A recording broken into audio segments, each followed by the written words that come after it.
queria deixar uma palavra no teu coração essa noite.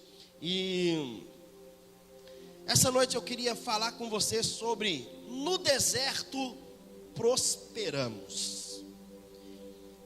Deserto nos dá entendimento de situações difíceis, mas na realidade Deus nos leva ao deserto para ajustar algumas coisas em nós. Vou perguntar: quantos aqui já passaram por um deserto? Faz assim com a sua mão. Todo mundo, gente, misericórdia. Deserto, a gente se passa por ele. Deus nos leva ao deserto para provar a nós mesmos. E um homem na Bíblia viveu um tempo desse deserto. Um homem chamado Isaac. Isaac, ele é o chamado filho da promessa. E quando ele vai para suas conquistas, ele experimenta alguns desafios na sua vida. Gênesis capítulo 26 nos diz o seguinte, a partir do versículo 12: Isaac formou lavoura naquela terra, e no mesmo ano colheu a 100 por um, porque o Senhor o abençoou. O homem enriqueceu, a sua riqueza continuou a aumentar, até que ficou riquíssimo. Possuía tantos rebanhos e servos que os filisteus o invejavam. Estes taparam todos os poços que os servos de Abraão, pai de Isaac, tinham cavado na sua época, encheram-os de terra.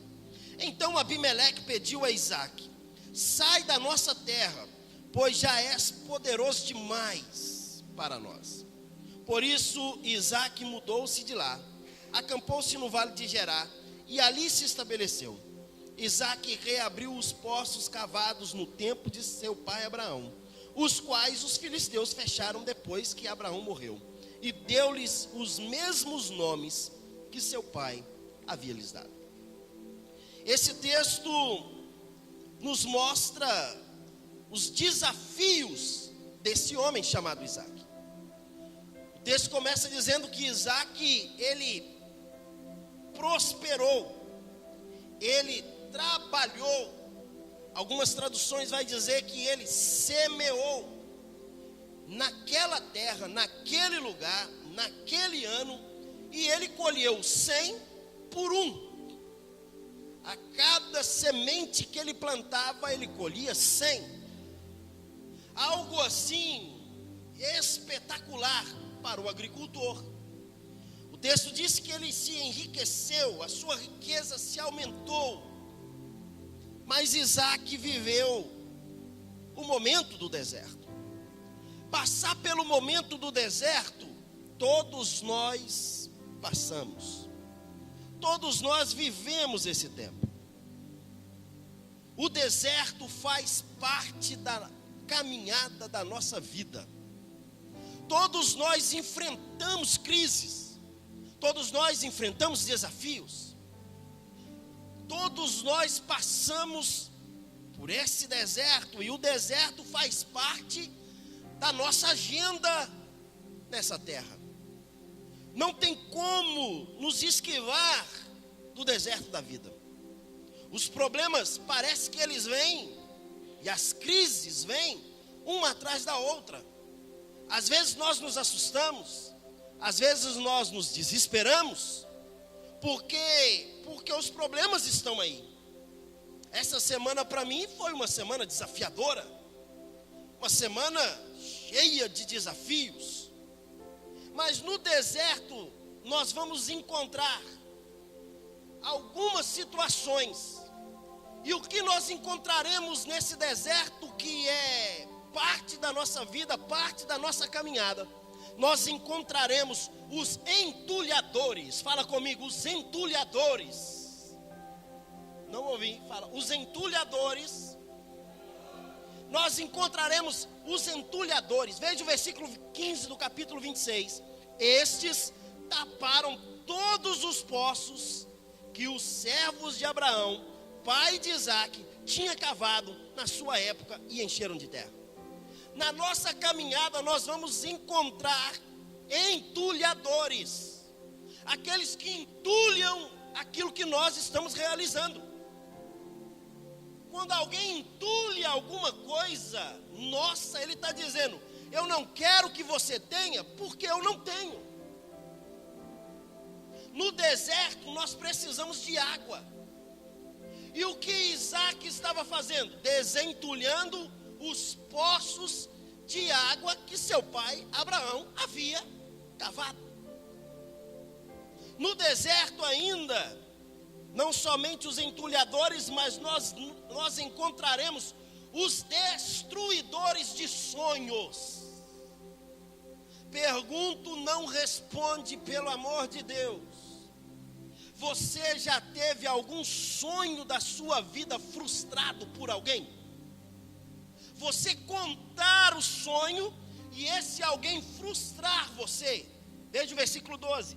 Isaac formou a lavoura naquela terra e no mesmo ano colheu 100 por um, porque o Senhor o abençoou. O homem enriqueceu muitíssimo e a sua riqueza continuou a aumentar até que ficou muito rico. Já pensou você colhendo 100 por um do que você faz? Isso não é apenas uma colheita financeira que eu estou querendo declarar essa noite. Mas já pensou você colhendo 100 por um no seu casamento? Você colhendo 100 por um no seu relacionamento?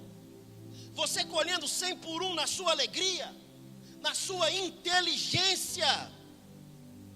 Deus fazendo as coisas florescer ao seu lado? Tudo acontecendo. Você como José, aonde você chega, coloca as suas mãos, prospera. Mas no deserto, nessa caminhada da vida, nós encontramos os destruidores de sonhos. Aqueles que querem parar o nosso sonho, aqueles que querem destruir os nossos sonhos. Não somente os destruidores de sonho, mas encontramos os ladrões da herança.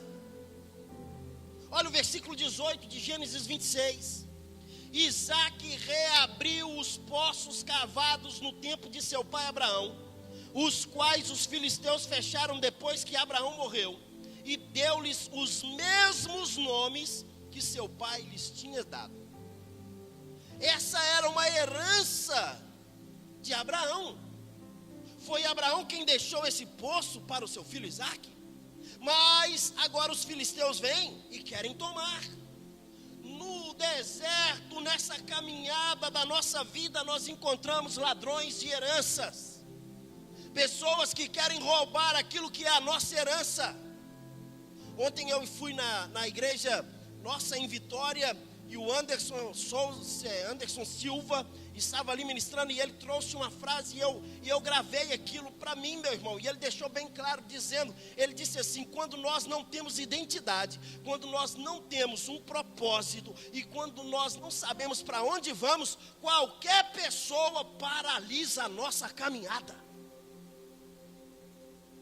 Nós precisamos ter entendimento de quem somos, termos uma nossa identidade, sabermos para onde estamos indo, porque se nós temos essa firmeza, os ladrões de herança não nos roubarão.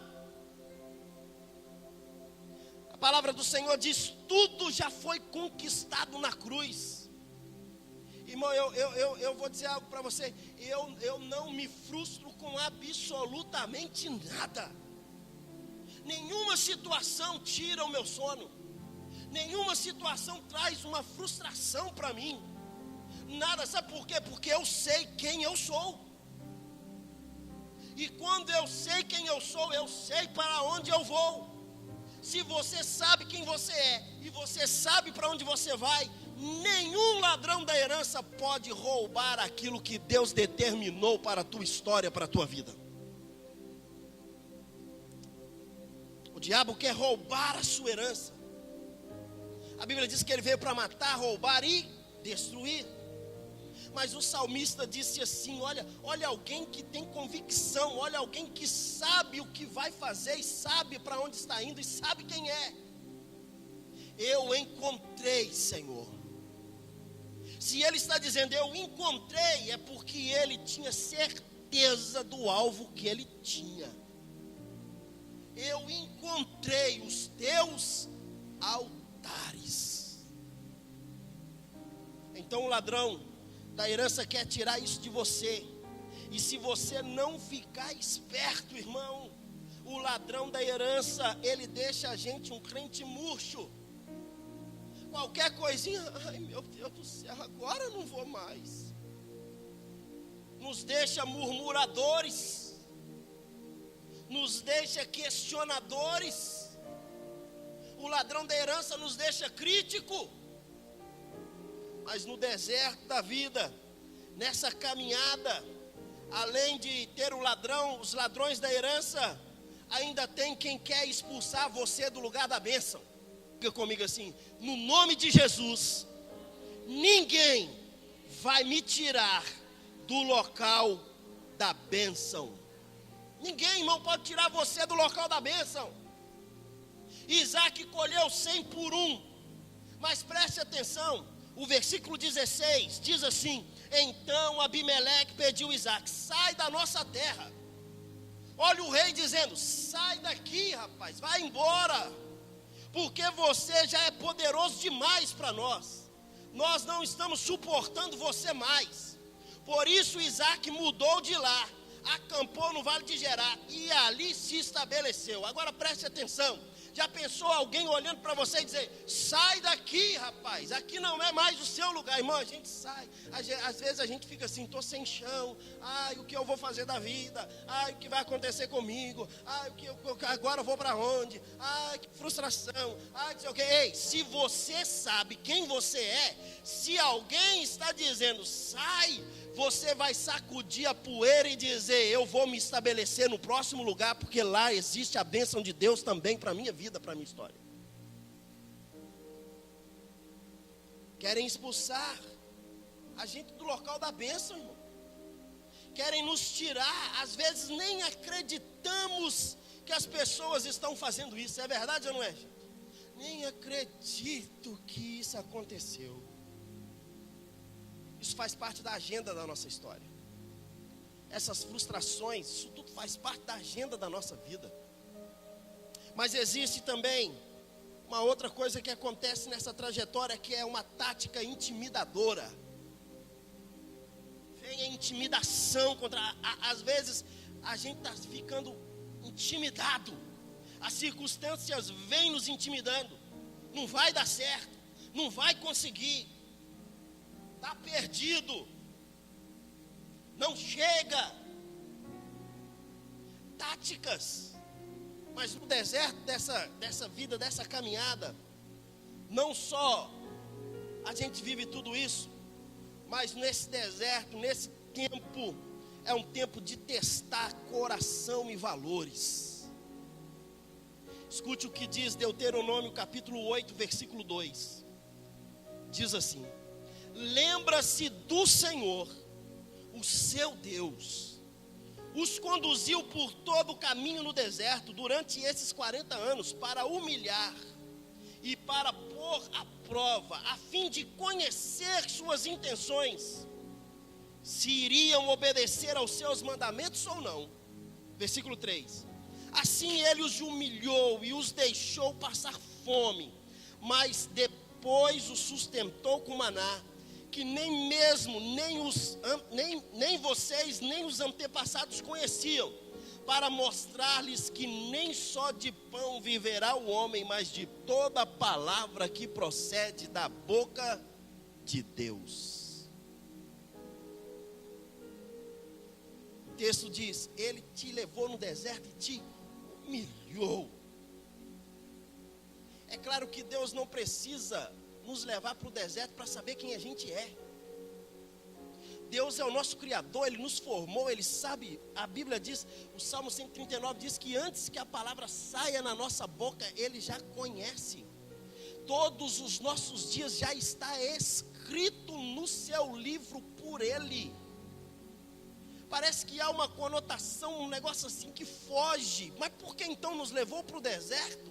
Por que nos humilhou? Por que nos fez isso?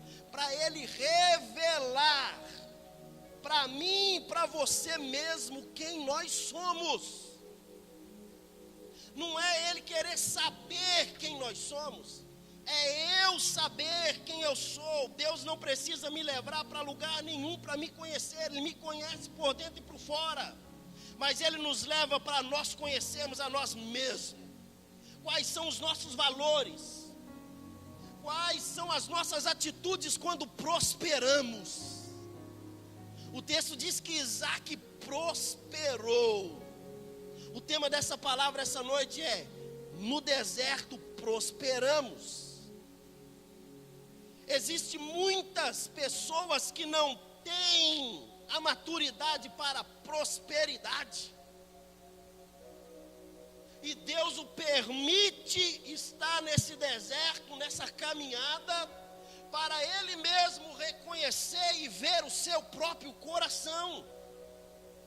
Ele nos leva ao deserto para ver se nós guardaremos os seus mandamentos. O deserto testa o nosso coração para a purificação do ouro. O ouro tem que ser purificado no fogo. Deus, para nos purificar, para nos testar, Ele nos joga dentro do fogo. E no fogo nós somos limpos.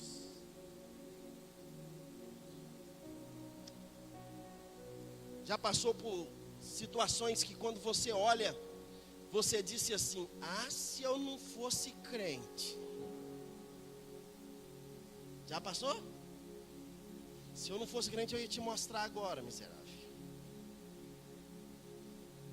Ou de repente você olha e diz assim: não, mas... Ou você já fez, e quando fez você lembra: podia não ter feito porque eu sou. E agora, já foi. É nesse momento que Deus está querendo nos testar. Saber quem somos. Nesse deserto ainda existem provisões e providências.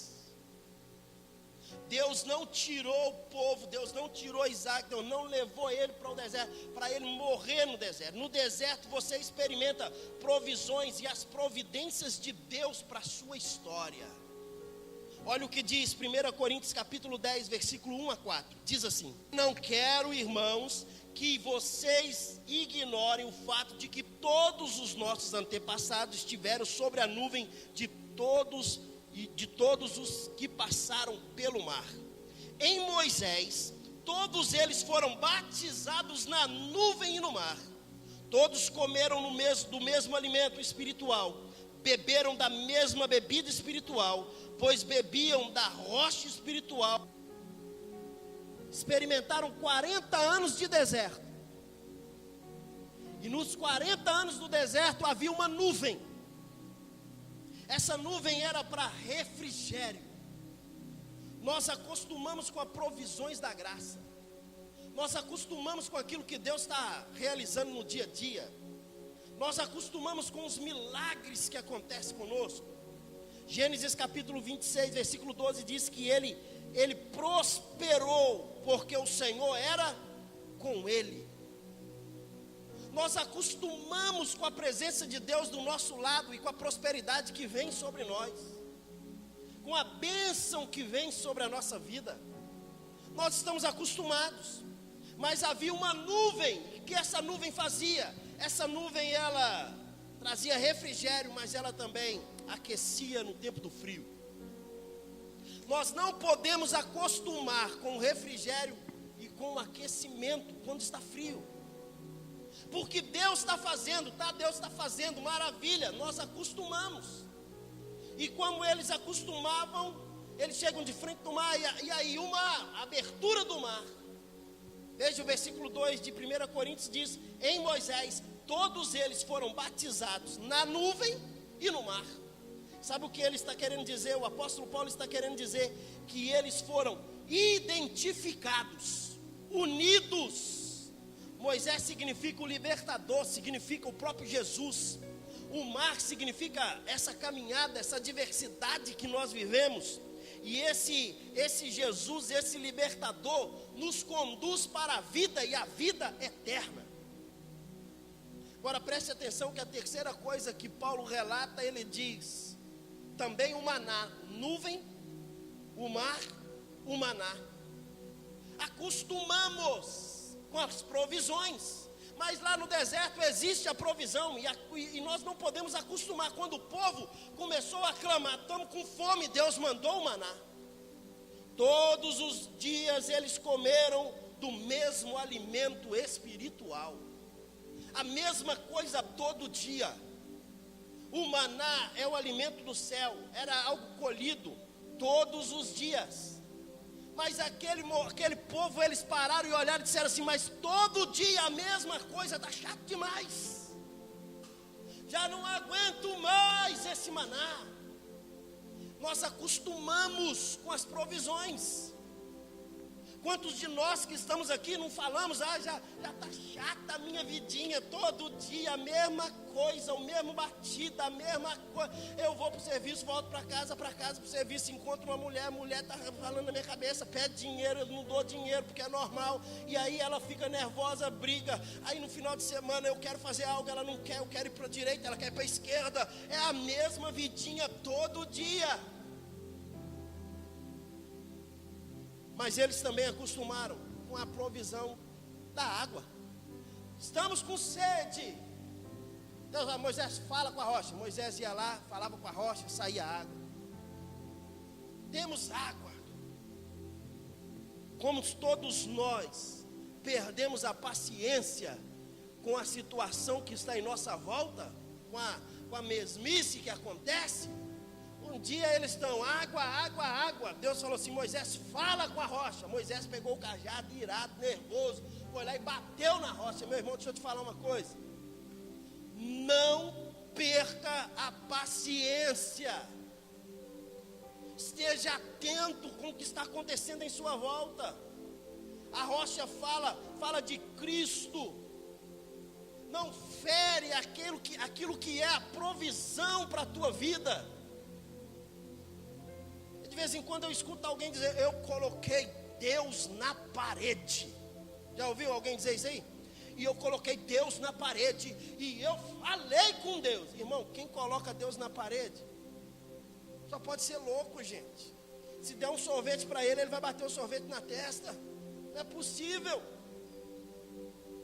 Não fere aquilo que é, ou aquele que é a provisão para a tua vida.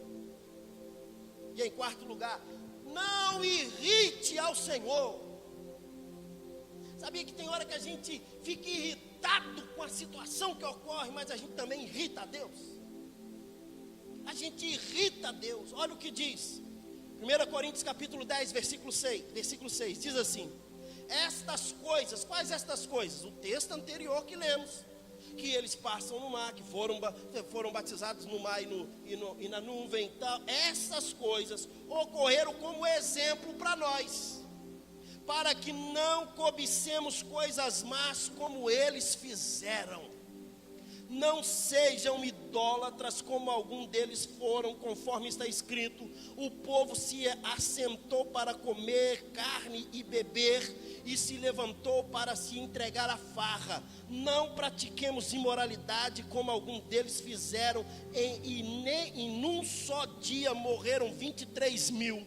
Não devemos pôr o Senhor à prova, como algum deles fizeram, e foram mortos por serpentes. E não se queixem como alguns deles se queixaram e foram mortos pelo anjo destruidor. Estas coisas aconteceram a eles como exemplo e foram escritas como advertência para nós, sobre quem tem chegado o fim dos tempos. O que Paulo está querendo dizer? Fica atento com o que aconteceu com os antepassados. Dá uma olhada para eles. Murmuraram, não entraram na terra.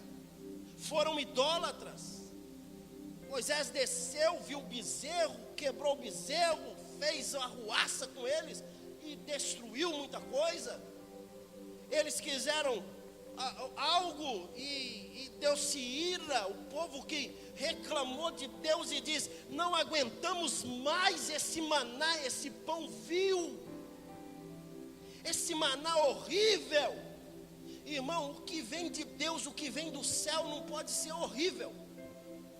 Mas o povo acostumou com o quê? Com a graça, com o milagre, com aquilo que estava acontecendo. Acostumou com a vidinha nossa de cada dia. E aquela vidinha veio trazendo sobre eles murmurações, veio trazendo sobre eles situações. E Deus então permite que vem serpente, e serpente vem, morde o calcanhar daquele povo e eles começam a morrer. Isso é o que? Isso é exemplo.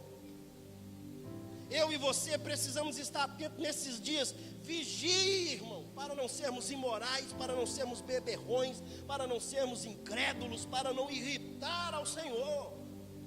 Porque às vezes não fazemos nada disso, mas nós irritamos a Deus com a nossa incredulidade. Irritamos a Deus com a nossa falta de fé. Irritamos a Deus em tantas outras coisas. Mas preste atenção. Desentulhe os seus poços. Você precisa desentulhar os poços que o inimigo tem entulhado. Porque o que você precisa é da água. E você não pode desistir. Olha o versículo 18 de Gênesis capítulo 26. Isaac reabriu os poços cavados no tempo de seu pai Abraão, os quais os filisteus fecharam depois que Abraão morreu. Ele vai lá e ele desentulha os poços. Quero terminar dizendo algumas verdades sobre isso. Busque soluções. Busque soluções. O versículo 17 diz: por isso Isaac mudou de lá, acampou-se no vale de Gerar e ali se estabeleceu. Busque soluções. O poço está entulhado, mas eu preciso da água, então eu vou partir para outro. Eu não vou ficar lamentando porque o filisteu entulhou o poço. Eu não vou ficar lamentando por causa dos entulhadores. Eu não vou ficar lamentando por causa de alguém. Eu não vou ficar lamentando: ah, não gostou do penteado do meu cabelo para a direita. Ah, não gostou da minha barba feita. Ah, não gostou. Irmão, eu não posso ficar me lamentando com algumas coisas que acontecem em minha volta. É seguir para frente, é avançar, não é desistir. O escritor da carta aos Hebreus disse assim: nós não somos. Tem alguém que faz parte dessa geração aí também? Nós não somos daqueles que recuamos. Nós somos daqueles que avançamos para o alvo. E o nosso alvo é Cristo, irmão. A gente não pode desistir, gente. Nós estamos desistindo facilmente. Busque soluções. Segundo, desentulhe não somente o poço, mas desentulhe a sua mente. Romanos capítulo 12, 2 diz: não vos conformeis com o padrão desse mundo, mas transformem-se pela renovação da vossa mente. Busque uma transformação da sua mente. Tem gente dizendo: está tudo acabado. Está tudo acabado mesmo. Está não, irmão. Só vai acabar o dia que Jesus voltar. Enquanto Ele não voltar, Ele está sustentando a minha vida, Ele está sustentando a sua vida, Ele está sustentando a sua família. E deixa eu dizer algo: a última palavra da sua história vem de Deus, não vem de homem. Desentulhe a sua mente. Vença o comodismo. Por causa dessas situações nós acomodamos. Os filisteus entulham, Isaac desentulha. Ele vai para o próximo poço, porque os filisteus mandam ele embora. Ele chega lá, está entulhado. Ele fez o quê? Desentulhou de novo. Vença o comodismo. Não fique acomodado. É porque não quer que eu faça o mesmo. Vence as desculpas de estimação. Sabia que nós temos desculpas de estimação? Sempre culpamos alguém ou algo pelo nosso comodismo. nossas desculpas de estimação, o atraso da nossa vida.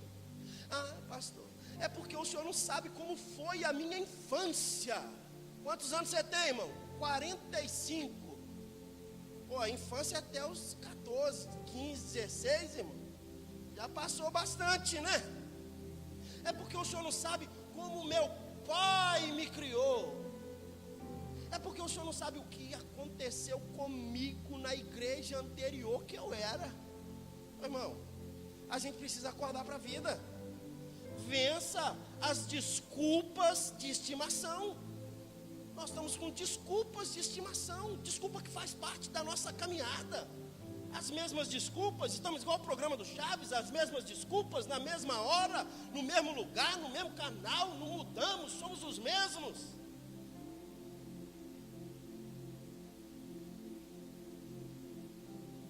Já viu quando a gente está num bolinho que chega alguém que tem sempre as mesmas desculpas, todo mundo se esquiva, todo mundo sai fora, não vou ali, vai chover, está um sol, irmão, 32 graus, vai chover, tem uma roupa no varal, vou ter que tirar, espera, daqui a pouquinho eu volto, fica aqui que eu vou voltar, e não volta nunca mais. Estamos acostumados com essas desculpas. Ô, gente, se a gente for viver de desculpa, a gente vai parar. Cultive humildade. Os filisteus disseram: Isaac, essa água, esse poço é nosso. Ele, fica com ele. Estou indo embora, rapaz. Vai para onde? Vou para o próximo poço. Fica com esse para você. Mas tem gente dizendo que esse poço, essa água desse poço é nossa. Não, mas quem desentulhou ele aqui fui eu. Então você vai e começa a brigar. Irmão, não brigue por um poço que você desentulhou, porque lá na frente existe outro poço que Deus tem preparado para você também desentulhar. Cultive humildade. Isaac não questionou. Coragem para prosseguir, irmão. Isaac não desistiu. Olha o que diz capítulo 26, versículo 19. Os servos de Isaac cavaram no vale e descobriram um poço e veio água. Mas os pastores de Gerar discutiram com os pastores de Isaac, dizendo: a água é nossa. Por isso, Isaac deu ao poço o nome de Ezeque, porque discutiram por causa dele. Então os servos cavaram outro poço, mas eles também discutiram por causa dele. Por isso chamou de Sitna. Isso mudou-se. Isaac mudou-se dali e cavou outro poço, e ninguém discutiu por causa dele. Deu-lhe o nome de Reobote, dizendo: agora o Senhor nos abriu espaço e nos prosperou. Irmão, eu quero declarar uma palavra para você essa noite. Se você está fazendo algo e alguém está dizendo é meu, larga de lado. Às vezes vale a pena abrir mão, às vezes vale a pena deixar de lado, deixa de lado, fica com isso para você. Vai ser maldição na tua vida, irmão. Larga de lado, vai para frente, porque lá na frente você vai descobrir que existe um poço. E a tradução revista e corrigida diz que quando Isaac abre o poço chamado Reobote, Reobote quer dizer lugar amplo, lugar alto. O que eu quero declarar essa noite: Deus não tem apenas um poço simples para você. Ele tem um poço em um lugar melhor, um poço com uma água melhor, um poço com algo melhor. E quando ele tira os entulhos, ele descobre que naquele poço existia água viva. Você precisa apenas fazer algo, ter coragem para seguir em frente. Não pare, irmão, no primeiro poço que estão dizendo que é dele. Isso é meu, fique para você. Toma, não tem problema. Agora preste atenção, e eu vou terminar, e o louvor, por favor. Faça a diferença e faça diferente. Faça diferença e diferente. Semeie. Isaac semeou. Semear fala de trabalho. Formou uma lavoura, limpou os poços. Não fique prostrado. trabalhe arduamente, cave poço se for necessário. Nesse período de crise, não fique questionando, tire o entulho do poço. Fuja dos queixumes, fuja daqueles que ficam questionando, a água é nossa. Primeiro poço, Ezeque, porque discutiram acerca dele. Essa água é nossa, irmão, fuja dessa turma, é sua, fica para você. Mas eles também discutiram por causa de Sitna. Fuja por causa dessa discussão. Sai fora. Não entre em discussão que não vale a pena. Se tiver queixume perto de você, saia. Tenha iniciativas. Fala, não, eu vou cavar o próximo poço. Use criatividade. Eu vou desentulhar os poços que era minha herança. Abre mão daquilo que tem sido um peso sobre a sua vida. Eu não sei o que tem sido um peso sobre a tua vida, mas abre mão hoje. Evite perder tempo. A gente está perdendo tempo com coisas fúteis. A gente está perdendo tempo com coisas que não tem nada a ver. Evite perder tempo. Evite perder energia. Evite perda de recursos. Podia ficar batendo boca, tinha razão, mas os poços, porque os poços eram do seu pai, mas ele decidiu, eu vou para o próximo. Deus tem um melhor lá na frente para mim. Siga adiante. Insista até você encontrar o lugar de descanso. Até você encontrar o Reobote. Até você chegar a Berseba. Quando ele chega em Berseba, ele abre esse poço chamado Reobote, que foi o melhor poço que ele abriu dos 3.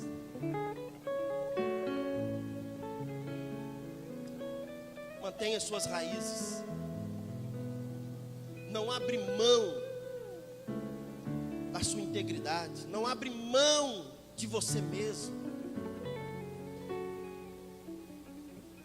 Eu queria que você ficasse em pé no seu lugar.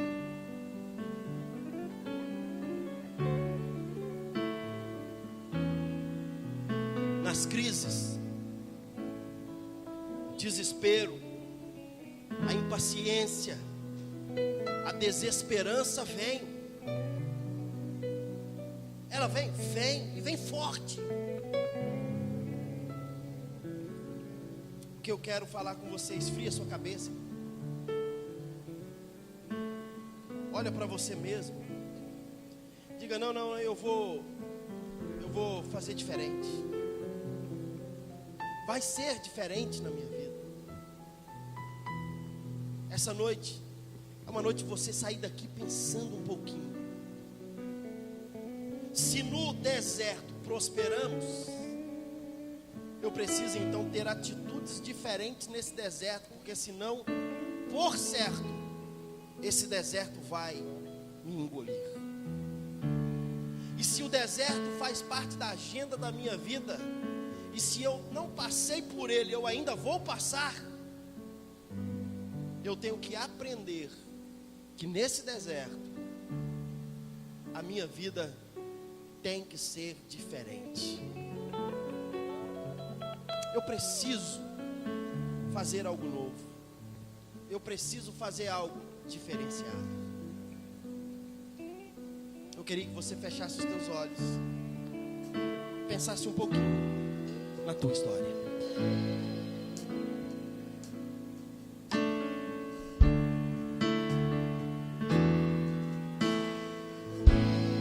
Que vem pra tentar ferir o valente de Deus em meio às suas guerras.